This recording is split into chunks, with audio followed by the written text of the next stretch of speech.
ಮಾಲ್ದಿ ಉಂಡಿ ಅಥವಾ ಚಪಾತಿ ಲಡ್ಡು ಟೇಸ್ಟ್ ಮಾಡಿದ್ದೀರಾ ಯಾವತ್ತಾದರೂ?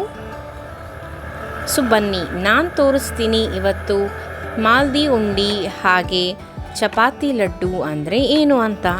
ಚಪಾತಿನ ಸಣ್ಣ ಸಣ್ಣದಾಗಿ ಮುರ್ಕೊಂಡು ಮಿಕ್ಸಿಯಲ್ಲಿ ಬ್ರೆಡ್ ಕ್ರಮ್ಸ್ ಥರ ಟೆಕ್ಸ್ಚರ್ ಮಾಡಿ ಅದಕ್ಕೆ ಬೆಲ್ಲ, ಕಸಕಸೆ, ಲವಂಗ, ಏಲಕ್ಕಿ, ಒಣ ಕೊಬ್ಬರಿ ಹಾಗೆ ಸ್ವಲ್ಪ ತುಪ್ಪವನ್ನು ಬೆರೆಸಿ ಉಂಡೆ ಕಟ್ಟಿದರೆ ಮಾಲ್ದಿ ಉಂಡಿ ರೆಡಿ.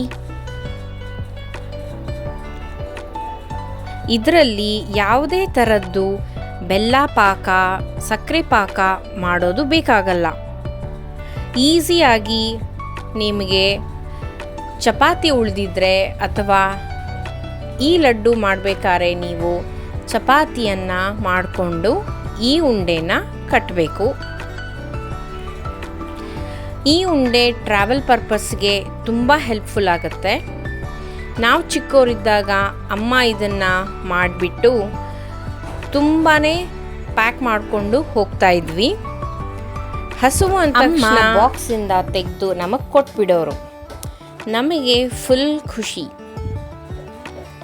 ಸೊ ನೋಡಿದ್ರಲ್ಲ, ಈ ಥರ ಟೆಕ್ಸ್ಚರ್ ಆಗಬೇಕು. ಫುಲ್ ಪುಡಿ ಪುಡಿಯಾಗಿದೆ, ಉದುರುದ್ರಾಗಿದೆ, ಆಮೇಲೆ ಹಿಟ್ಟು ಥರ ಆಗುತ್ತೆ ಇದು.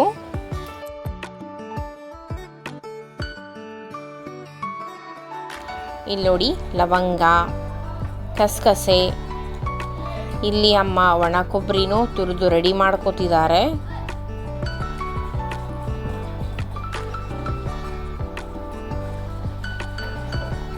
ನನ್ನ ಮಗಳು ಇಲ್ಲಿ ಲವಂಗ ಮತ್ತು ಏಲಕ್ಕಿನ ಕುಟ್ತಾ ಇದ್ದಾಳೆ.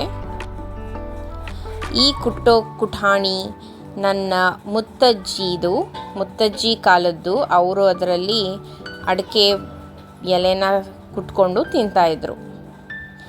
ಇಲ್ಲಿ ನಾವು 6 ಚಪಾತಿಗೆ 1 ಕಪ್ ಬೆಲ್ಲನ ತಗೊಂಡಿದ್ದೀವಿ. ನಿಮಗೆ ಯಾವ ಥರ ಅನುಕೂಲ ಆಗುತ್ತೋ ಆ ಥರ ಬೆಲ್ಲವನ್ನು ಇಲ್ಲಿ ನೀವು ಯೂಸ್ ಮಾಡ್ಬೋದು. ಬೆಲ್ಲ ಬೇಡ ಅಂತ ಹೇಳಿದ್ರೆ ಡೇಟ್ಸದ್ದು ಪೇಸ್ಟನ್ನು ಮಾಡಿಕೊಂಡು ನೀವು ಈ ಚಪಾತಿಗೆ ಸೇರಿಸ್ಕೊಂಡು ಸಿಹಿ ಅಂತ ಹಾಕೋಬೋದು.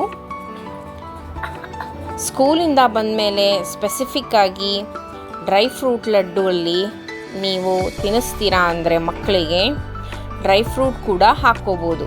ಗೋಡಂಬಿ, ದ್ರಾಕ್ಷಿ, ಪಿಸ್ತಾ, ಬಾದಾಮಿನ ಸಣ್ಣದಾಗಿ ಹೆಚ್ಕೊಂಡು ಅಥವಾ ಪೌಡರ್ ಮಾಡಿಕೊಂಡು ಇದರಲ್ಲಿ ಸೇರಿಸ್ಕೊಂಡ್ರೆ ಡ್ರೈ ಫ್ರೂಟ್ ಮಾಲ್ದಿ ಉಂಡಿನೂ ರೆಡಿ. ನೋಡಿ, ಇವಾಗ ಇದರಲ್ಲಿ ಕೊಬ್ಬರಿ, ಕಸಕಸೆ ಎಲ್ಲ ಹಾಕಿಬಿಟ್ಟು ಮಿಕ್ಸ್ ಮಾಡ್ತಾ ಇದ್ದಾರೆ. ಸ್ವಲ್ಪ ಬೈಂಡಿಂಗಿಗೋಸ್ಕರ 1 ಚಮಚದಷ್ಟು ತುಪ್ಪ ಹಾಕ್ಕೊಂಡಿದ್ದಾರೆ ಅಮ್ಮ ಇಲ್ಲಿ. ಅಷ್ಟೇ ಸಾಕಾಗುತ್ತೆ, ನೀಟಾಗಿ ಉಂಡೆ ಕಟ್ಕೊಳ್ಳೋಕ್ಕೆ ಬರುತ್ತೆ. ಅಮ್ಮ ಇಲ್ಲಿ ಸ್ವಲ್ಪ ಪುಟಾಣಿನೂ ಹಾಕಿದ್ದಾರೆ. ಅದನ್ನು ಕಲಿಸ್ತಾ ಇರಬೇಕಾದ್ರೇ ಘಮ್ ಅಂತ ಸುವಾಸನೆ ಬರ್ತಾ ಇತ್ತು. ಸೊ ಹಾಗೆ ನನಗೆ ತಡಿಯೋಕ್ಕಾಗಲಿಲ್ಲ. ಸೊ ಈಗಲೇ ನಾನು ಟೇಸ್ಟ್ ಮಾಡ್ತೀನಿ ಅಂತ ನಾನು ಟೇಸ್ಟ್ ಮಾಡಿದೆ.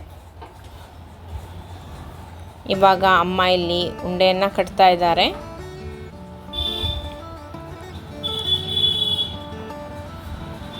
ಇದನ್ನು ಉಂಡೆನೇ ಕಟ್ಟಬೇಕು.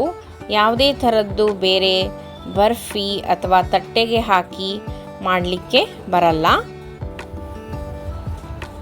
ನೋಡಿದ್ರಲ್ಲ ಎಷ್ಟು ಸುಲಭವಾಗಿ ಚಪಾತಿ ಲಡ್ಡು ಅಥವಾ ಮಾಲ್ದಿಯನ್ನು ತಯಾರಿಸಿದ್ವಿ ಅಂತ. ಖಂಡಿತ ಈ ವಿಡಿಯೋ ನಿಮಗೆ ಇಷ್ಟ ಆಗಿದ್ದರೆ 1 ಲೈಕ್ ಖಂಡಿತ ಮಾಡಿ. ಮತ್ತೆ ನಾನು ಇದೇ ಥರ ಇನ್ನೊಂದು ರೆಸಿಪಿ ಜೊತೆ ಸಿಗ್ತೀನಿ. ಬಾಯ್. ಒಳಿತಾಗಲಿ, ಶುಭವಾಗಲಿ.